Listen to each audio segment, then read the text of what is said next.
अस्सलाम वालेकुम my dear students. तो जैसे आप सभी को पता है हम क्लास थर्ड की English chapter number 7 a fish and a gift इस स्टोरी को हम पढ़ रहे थे, ठीक है, जिसको हमने कल ख़त्म कर लिया। आज हम इसके क्वेश्चन आंसर्स करेंगे जो कि होगा हमारा पेज नंबर 79 पे।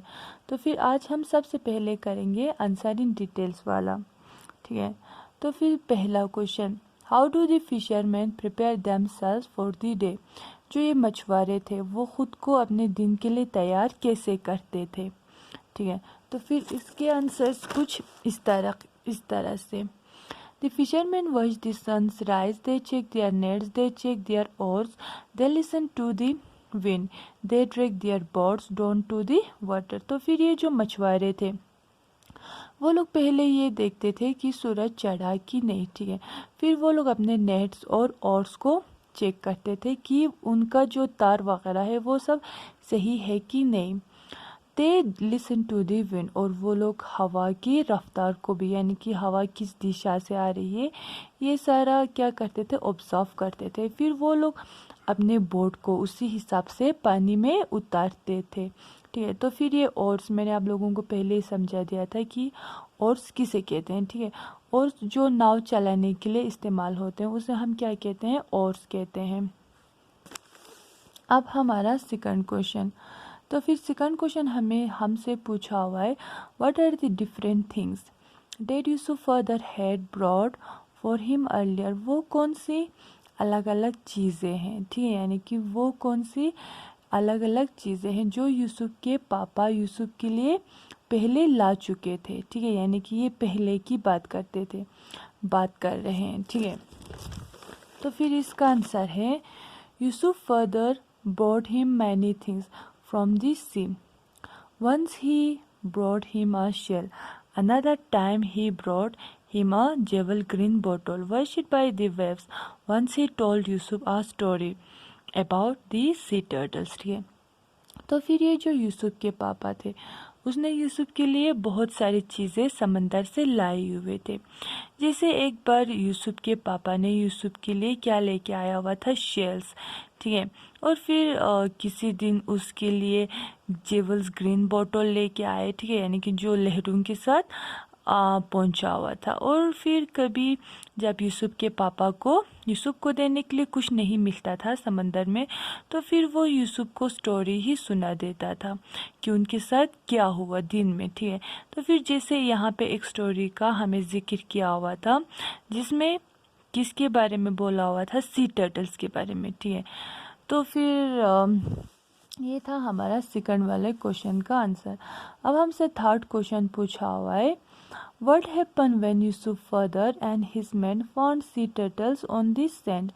क्या किया, ठीक है, यानी कि क्या हुआ जब यूसुफ के पापा और उसके आदमियों ने इन सी टर्टल्स को रेत पे पाया, ठीक है, यानी कि जब रेत पे देखा कि बहुत सारे सी टर्टल्स है, तो फिर यूसुफ के पापा और उसके साथियों ने क्या किया, ठीक है। तो फिर इसका आंसर है, once hundred of sea turtles had been up in a storm. Yusuf father and his men saved those turtles by sending them back to the ocean, ठीक है।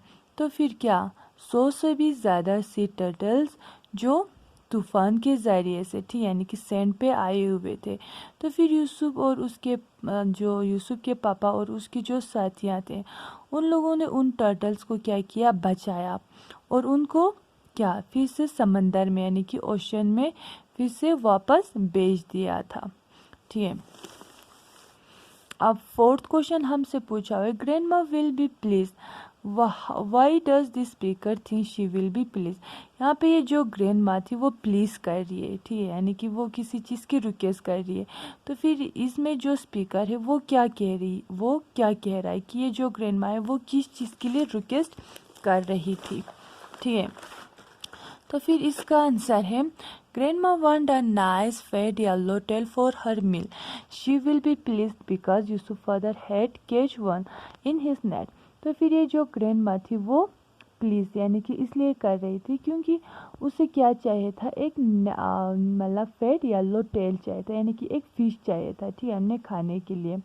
और फिर यूसुफ के पापा ने उसे अपने नेट में पकड़ा हुआ था। इसीलिए ये जो ग्रैंड माँ थी वो यूसुफ के पापा से क्या कर रहे थे, रिक्वेस्ट कर रहे थे। ठीक है, अब 5th क्वेश्चन हमसे पूछा हुआ, it turns and beats about in the waves, what is the speaker talking about and why does it turns and beats about, what happens to it finally।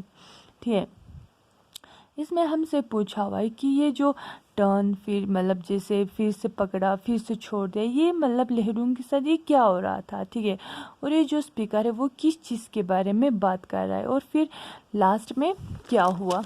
This speaker is talking about the shark. तो फिर इसमें ये जो speaker है, ठीक है, यानी कि जिसने ये स्टोरी को लिखा हुआ है वो किसके बारे में बात कर रहा है, शार्क के बारे में बात कर रहा है। ठीक है, that is catch in the net, जिसे पकड़ा गया था किसमें, जाल में। It is twisting and threshing in the net because it wants to escape finally. Yusuf father let it go. ठीक है, ये क्या कर रहा था, ये जो शार्क था वो ट्विस्ट और थ्रेश यानी कि यहाँ से मूव या फिर उस नेट को क्या कर रहा था, ट्विस्ट कर रहा था। क्योंकि वो वहाँ से उस नेट से क्या करना चाहता था, भाग जाना चाहता था। ठीक है, तो फिर यूसुफ के पापा ने आखिरकार उस जो शार्क को पकड़ा था उसे छोड़ दिया, फिर से पानी में ही उसे जाने दिया। तो फिर ये था हमारा क्वेश्चन आंसर्स।